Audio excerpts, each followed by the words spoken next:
Welcome to Proudly Said, bold voices and real stories. I'm John Highland, Scouse, queer, and still trying to make sense of it all.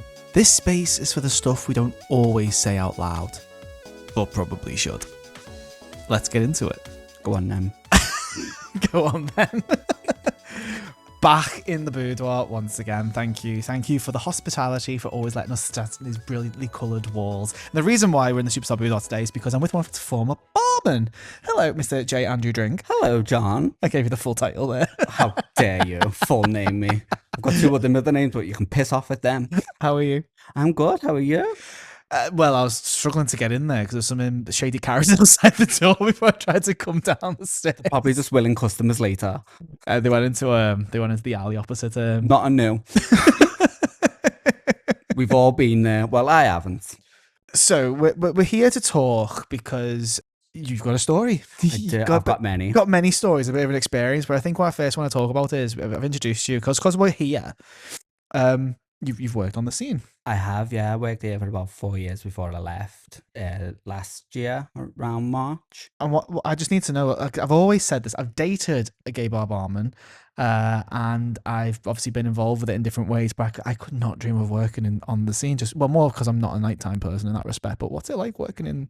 You know what? It can be fun. It can be stressful. It depends what kind of customers come through them doors. Yeah. And what dickheads are going to really piss you off.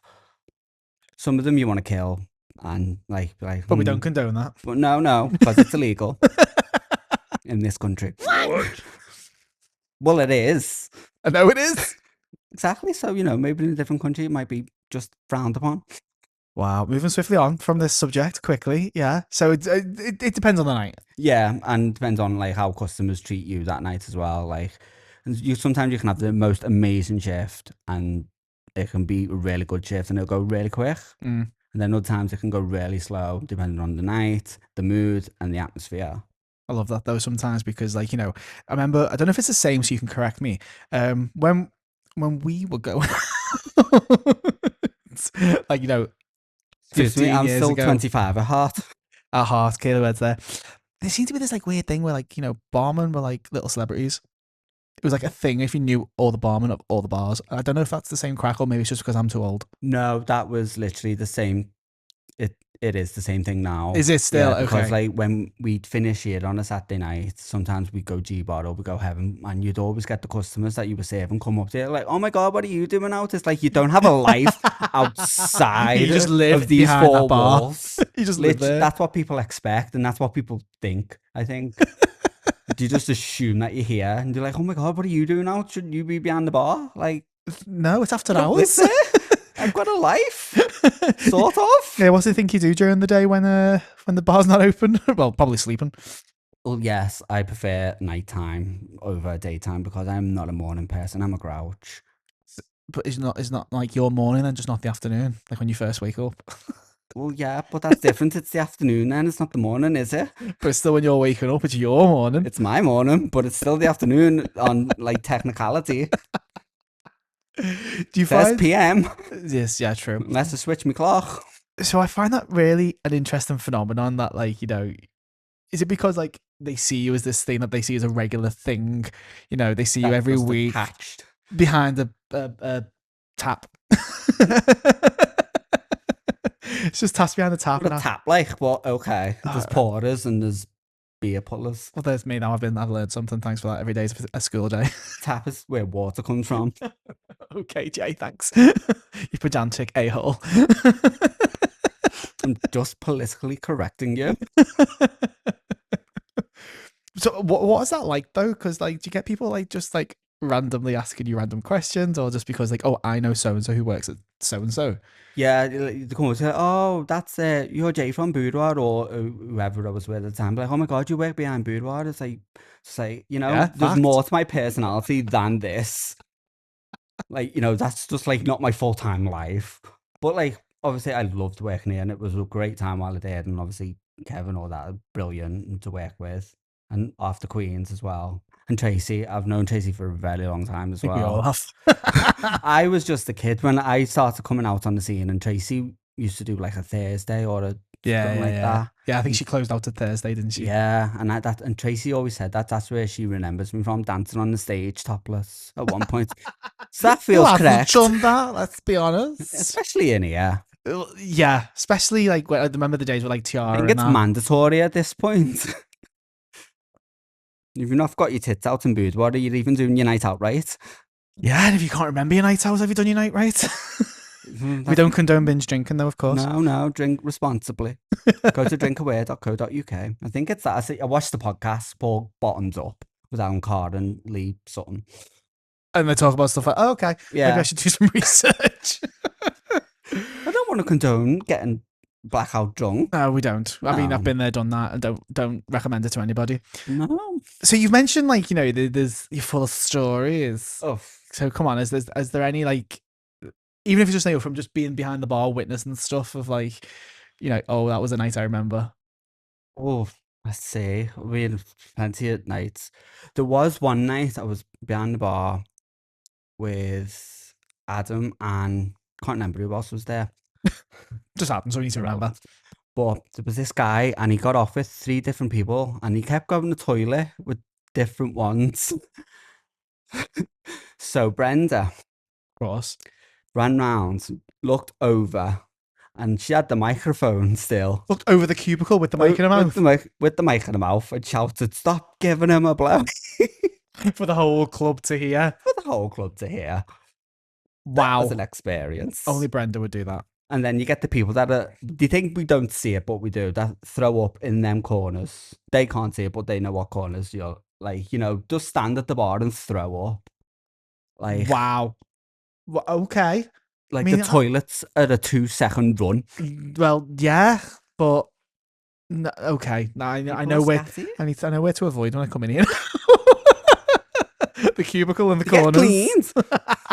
You keep making these little hints about camera work and stuff, so I need to like hit it. Like, you've had a bit of an experience, few years, haven't you? I have, yes. I did porn when I was still a twink.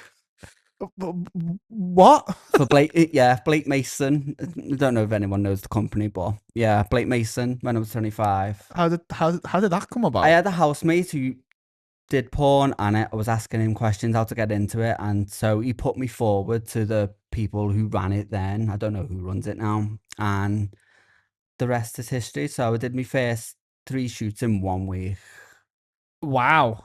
and I was the power bottom of that week. You had a good time. I did get invited to the Prowler Awards.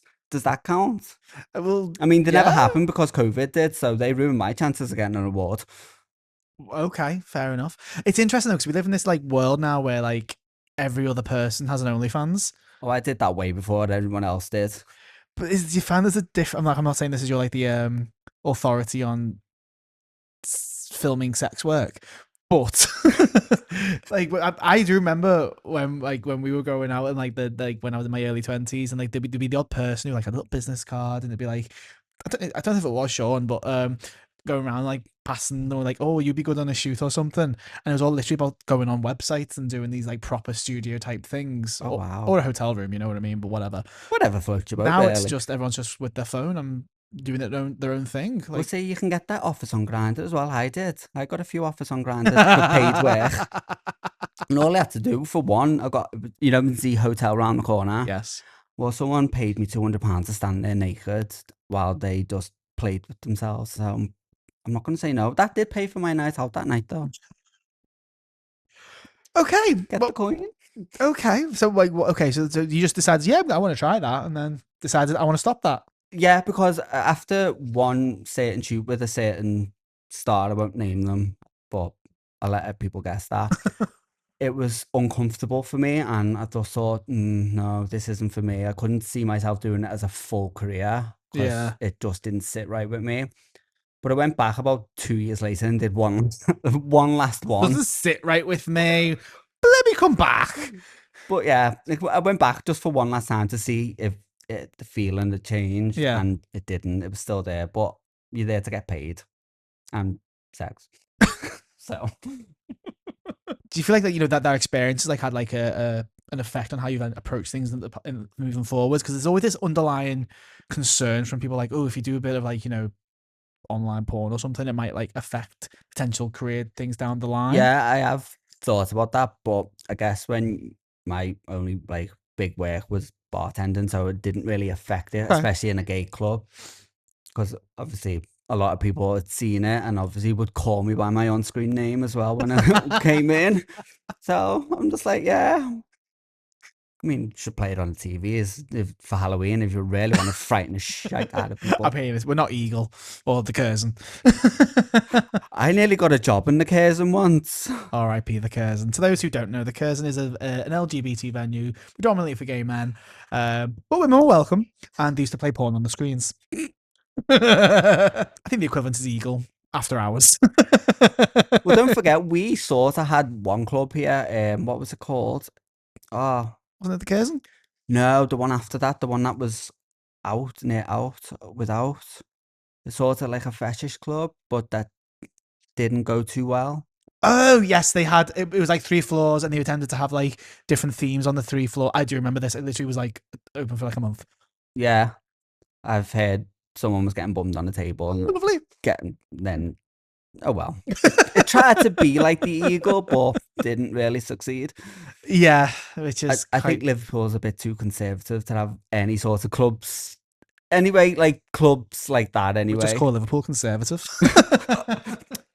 Bite me. You're the one with the blue microphone, mate. He did ask for the red one, but I thought it would clash. Yeah. On that, talking, we're talking about you doing like porn. Yeah. Just because you felt like it and decided not for me. Thought while I'm still young. You know what? Does that phrase try everything once, decide maybe not? Well, at least I did it before I turned 30. I mean, some people get into it. I'm not going to get into that conversation I'm not now. getting Moving into forward. that. I'm moving on. I support all sex workers. But one of the reasons why you reached out to me is simply because it's quite sad actually, because I think as we record this, I think it is now. Yeah, it's test week this week. Oh, is it? Yeah, starting like 9th of February. See, I don't pay attention to anything that goes on around it, even though that I live with it. I'm completely oblivious to a lot of stuff. So yeah, so this week, there's the week of recording, so obviously this will go out much later, is HIV test week. Get tested. Exactly. So it's just this underlying thing of like continuing to ensure that people are safe and protected and know their status. And not stupid. And well, yeah, you put it that you put it that bluntly. I won't. Because actually there has been an increase in HIV. Oh wow. I want to say it's not the right word. I was going to say contractions. That's not the right word. People getting HIV. It has increased predominantly in straight people. Yes. Predominantly in straight women. Yes. Gays are not the problem. Which is interesting, but you yourself, you've said this out loud. You're publicly open about it. Is that you are living with HIV? I am. Yeah, 7 years. 7 years. And have you found that, like, what without going into whatever you don't want to go into if it's too personal? I'm like, an open book now. It's too late. What was that experience like? Because we know some things like Pose, which is more modern in terms of like the effect that people were having. It's a Sin. These dramatizations of what people in the 80s were like during the AIDS epidemic when they found my mum told me to delete Grindr after watching It's a Sin. She was like, get off all them apps right now.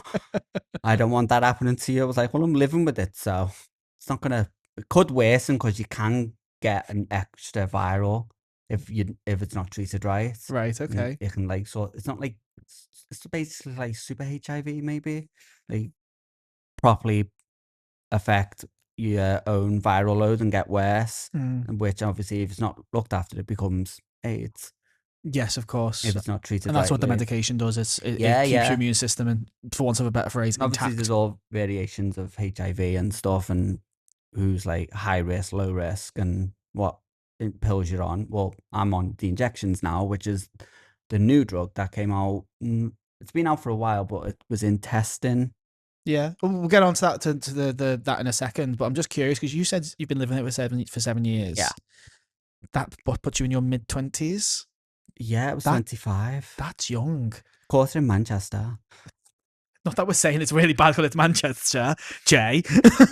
I'm not saying it is, but Was it just like a random like one night stand kind of thing, and you didn't know? We were away for a friend's birthday weekend, Yeah. and I ventured off on my own Why not? devices, and I met a guy, and we had sex in his Mini Cooper, Oh, lovely. and I did have sex with other people, but there was only one that, I'm not going to be explicit about it. Yeah. And obviously, then when it got tested, and it was the nurses were asking all the questions, and like the timeline added up from when I contracted it, and it was This person. the person in the Mini Cooper. It's nice that you can laugh about the situation. Well, yeah, because I was 25 and flexible. Mini Coopers are very compact. So, okay, I'm going to if you're going to go for any disease, go for gold. Not that you should get diseases, but if you're going to do something, do it right. I appreciate you like trying to make light of it. You're having a joke of your experience. Humor's the way I've got through everything, which is fair. So I suppose at the time, like getting that news, what was that like at the time? It didn't faze me. Like, really, I just thought, oh, let's go out. I just messaged me saying, "Are you up for a drink? Shall we go out?" Was it maybe a little bit of denial, or just? I think it was just like when it first hit me, like it was months after, rather than in the moment. In the moment, like I wasn't fazed by it in the moment. Surreal thing, yeah. It just didn't bother me. Like, and my mates were more upset about it than I was, and my mum, who's been a great support, and so is my nan. Like, my family have been absolute stars with everything. Because if I get sick, my mum goes, "If you're still sick in 5 days, you go to the hospital. You phone the doctors." That's lovely. I know, great support system, and my friends have been great support over the last 7 years as well. So, what was it that made that like hitting you 7 months later? Like, what was that trigger? Like, I think everyone was just getting on top of me too much, and then like I had this really ex-abusive housemate as well, and that didn't help. So like, I sort of took myself to a bridge, right? Put myself over the side, and if I weren't for a passing stranger, I wouldn't be here right now. Oh wow, okay, sorry, I thought you were being metaphorical then. No. Oh my god, Jay, I'm so sorry. Oh, it's all right. Well, I'm glad that a passerby did come back and that you are here to share your story. Legacy. Well, it will be a legacy when I'm gone. But the HIV one, anyway. I do like what you have done online, though. You have been quite open, and you have like shared your experience, and like I do appreciate you reaching out. So you were touching on, what you do to handle, HIV with yourself. So what was you originally just on? Just that didn't mean to diminish that at all. Was you originally just like on the tablet medication? Yeah, I was. I started off on. They start you off on 2 tablets, obviously, to lower it down and get it all normal. And then I ended up on 1 tablet. Then years later, I went through a really bad phase of doing heavy drugs, which affected the treatment. It impacted how well it worked and stuff. Yeah, so it started to it wasn't strong enough against the tablets with the drugs I was doing. So that stopped. So that put me in a dark place, thinking, oh shit, I'm back at square one. What's going to happen? It's like, is it going to turn to worse? Because a doctor did tell me it was turning into AIDS. Oh really? Oh really? So it was. That must be a scary thought. You actually were told get your act together. Otherwise, it's going to turn. So that put, and so we've been like sort of drug free, like coming on 3 years now. Oh, congratulations! That's amazing. Yeah, and one person who isn't no longer with us was actually the first person to show support was Viv when I did it. Oh really? Yeah, when I put my post up on Facebook because my ex had outed me about my status. Viv was the very first person to comment. She said, "Good for you. Now just look after yourself," and that's always stuck with me. Yeah. Like, I can't thank Viv. Like, even the littlest comment just means the world, and it came from Viv, and so like it always just stuck with me. And I suppose even if it's just something, because so that was 7 years ago. So Viv was just our Viv then. Yeah, she was becoming, but she was still our Viv. But that just showed the heart, like those slightest little things, like. Because I know you, and there was. I remember a time where like you were quite close to Viv. Yeah. Like when she was always like working here and Doho. stuff.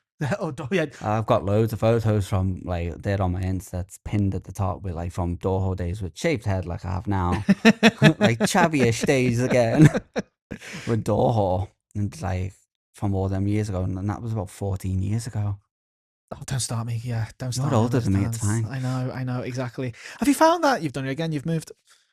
For those who aren't watching, Jay keeps suddenly sliding more and more. It's the couch. It's not me. It's the couch. It's slippy. Must be the joggers as well. Have you found, like, you said like your friends and your family were really great support, but like, once do you enter this like kind of community of supportive people who are living with HIV as well? Yeah, see, when I came out and did the status, like I got a lot of messages from people who were also living with it, and like he said, like, "Oh, thank you for telling your story," and like it's made me want to like sort of go on, and like I felt nice hearing other people's Yeah. stories and like saying they couldn't do what I did, and so obviously not naming names because that's not fair, Yeah, of but course. like they reached out and telling me theirs and like saying thanks, like it gave them confidence to like, go on, and which makes me quite happy, and I'm not normally a happy person. It's interesting though, because I find that lots of people, you put like a very emotive post on Facebook, Instagram, whatever it may be, Yeah. like, admitting to something. That sounds really bad, but you know what I mean? Like Yeah. you're proclaiming something, and the amount of people who are like, well done for being so brave. And it's like, Yeah. I just wrote some words, and you know what? If it does something, fabulous. If it does, if it like, if my post can get through to anyone, even just one person, I'll be happy. Like to don't do the things I did, don't Yeah. fuck it up like I did, don't end up where I did. Like just don't, basically. Just don't do it. Just don't do it. It's not worth it. The hassle, the hospitals, it's scary. What Like has that journey been like over the years? ups, downs. There was one time someone spread a rumor about how I actually caught it, and Why do people do that? I just it really frustrates me. he said I was gang raped by my ex and his friend in a sauna, and that's how I caught it. That's disgusting. I'm sorry that happened to you. No, but then I retaliated by printing a picture off of his face, doing a video and uploading it to Facebook. I was like, two can play this game. We don't condone that either. No, but safe to say he was never seen again. I bite back. Well, he used to. But the more you grow up, the more you realise how stupid the retaliation can be, and the best retaliation you can do is just ignore it and get on with your life. Just like, what's the truth, and they don't. So, and people who know you should know what the truth is as well. So, yeah. How's it, so you mentioned earlier that you started on injections as part of your treatment. So like, yeah, just take me on that. Like, so going from pills to the treatment, like what does that entail? What, the injections? Well, both the treatments in general, like through that journey from basically. Well, obviously you got to take a tablet a day, where if you're on the tablets, and then like you got to take it at like you got to be at the same time every day. But I completely didn't do that because the thing with prep, you meant to take prep around a similar time. Yeah, and I just took it either after the finished work here or early hours in the afternoon. Yeah, in the afternoon. So there wasn't like an in between. It was one or the other. Yeah. And so somewhat consistent, but not quite. Yeah. I mean, it could be the same time, just AM or PM. It was still 4 o'clock. Just might have been 4 a.m. It might have been 4 p.m. Either way, I took it. Yeah. And then obviously the build up to the injections, because it was going through trial stages, and then it got more like approved and they were working well.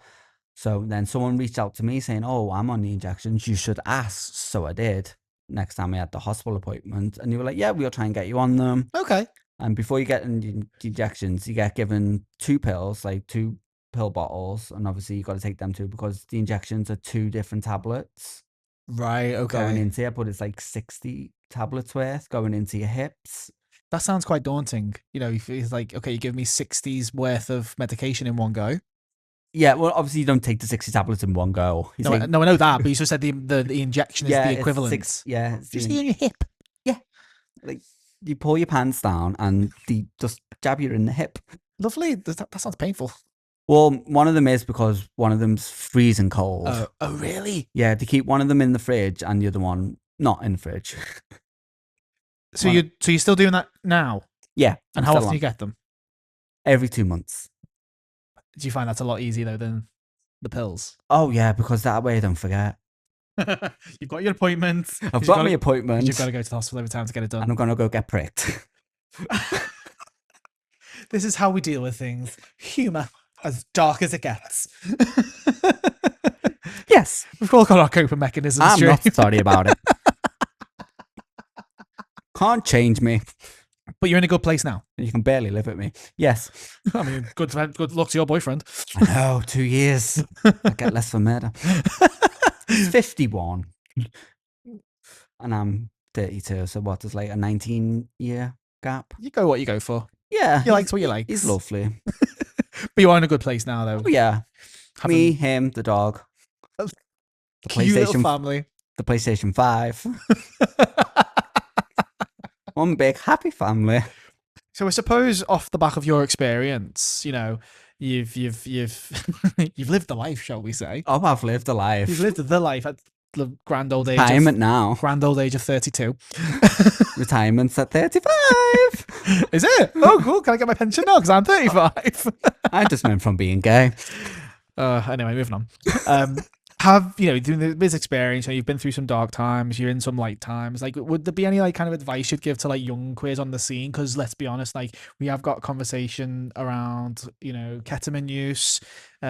People are a bit more experimental, shall we say? So based on what your experience, what would you say? I'd just say, obviously, we can't force them not to do it because obviously They probably want to do it more then. Exactly, the real rebel. Yes, that's the word I'm looking for. They'll rebel and it'll make them want to try it, but it could end deadly for them. Like, so be wary of your surroundings and be careful what people offer you, and always make sure you're keeping an eye on your drink because a lot of spiking goes around and you don't want it to be fatal, and you don't want your parents being at your funeral before you're at theirs, really, do you? Well, yeah. And in terms of obviously your story in regards to like HIV, again, words, because as much as it's not a death sentence that we know it was back in the 80s and 90s, but because it's well more treated now, and but there's still a horrendous taboo though, especially for gay men. Yeah, and gay men still get the blame when it's white women. I don't know what your problem is. Their husbands. Well, yeah. You download that Grindr app yourself, love, and you will find him there. But yeah, would you have any like words of wisdom for young queer people who are they just getting into the world of like sex, being a bit more confident and just like I'd advise get PrEP, and that way you're more in control of you're at less risk of getting it. Yeah. And be sure to get tested like continuously and make sure you don't end up in a position where I am. Yeah, I suppose the upside is obviously if you take PrEP, you do need to go every 3 months. Yes. Well, that's right. PrEP's injectable now as well. Oh, is it? It is. Oh, I didn't know that. That's to the public though. My injections aren't. Oh no, I wasn't sure about the injectables. Maybe I saw an announcement recently, but no, that's interesting. Yeah, but I think in terms of just from the going picking up tablets quarterly, as you do then just get a full MOT. Yeah, basically get a full screening. And if you've got an STD, that can be sorted with a pill and a jab. Mine can't, but it helps keep it at bay. But this is the thing, though. It's like, as we say, like HIV is not a death sentence. You can live the same normal life. Well, I suppose have you experienced the taboo from? Well, you have because you've had the bullshit, but that's from idiots. That's from idiots, though. But like just in everyday life or anything like that. Because based on what you've like kind of said. Well, there's been Grindr. They treat it as a fetish on Grindr. Oh, there's such a thing called bug chasing, isn't it? Yeah, and I had a lot of messages on Grindr saying, "Oh, you're pos, will you pos me?" And that's simply because you've got like that you're positive. And I'm like, I can't understand. But can't you not take your tablet for a day and then give me it? And I'm just like, oh my god, what the is wrong with you? That's bizarre. And I was like, pos chasers, bug chasers, and it's just not comfortable for me. That's what sort of put me off Grindr as well. And the fact that people do that makes me, because like that's what I think gives people with HIV a bad name. People who do that. I think there's an element of won't look after themselves and will go pass it on. I think I've read somewhere that that's seen as a form of self-harm. I didn't look at it like that. I definitely read that somewhere, and it's which does put it into a different perspective. But at the end of the day, you're the one living with HIV and are trying to live your life normal and end stigma along the way. But like when you get idiots that sort of do that, it puts a like brick in front of you and like a wall, and it stops you a bit. Makes you feel a different way. It's like, okay. Yeah, and then like that's how the world then views it. Everyone that has it, and like, oh, that's what they're all like, when it's not, because I'm living proof that it's not. Yeah, it kind of funds back that whole promiscuity kind of vibe. Yeah. That it's all gay men. As we just mentioned, right now, statistics say it's not. We're actually the lesser number. It's It's others. We are not the problem. But this has been so, it's been really. One, thank you very much for Oh, thanks being for so having me. open and honest. Because I think, I remember when you put some posts up on Facebook a few years back, and it was kind of just like, fuck off. This is the crack. Yeah. Take it or leave it. This is me. Unfiltered, raw, unfiltered. That's how we ended up this way.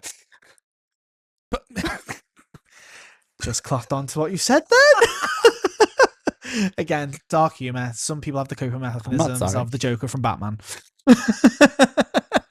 Face of an angel. Thoughts of a demonic hellhound.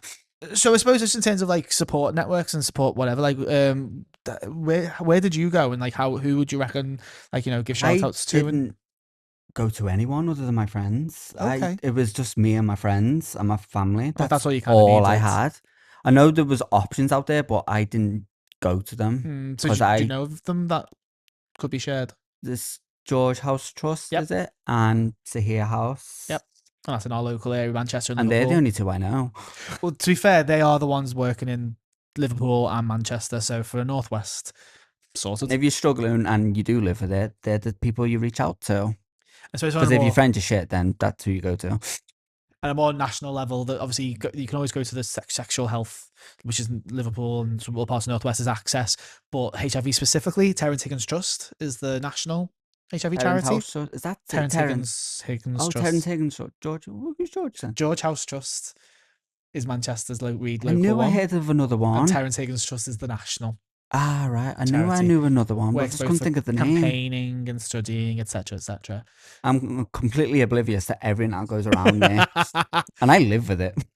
If people want to like follow you and find out more about your story, I don't know what the hell you post on your social media, but if they want to follow you, what's my at on? It's Jay Andrew 1993, I think, something like that. I don't know. I can't remember. If we search Jayy Dring, will it come up? Yeah, it will.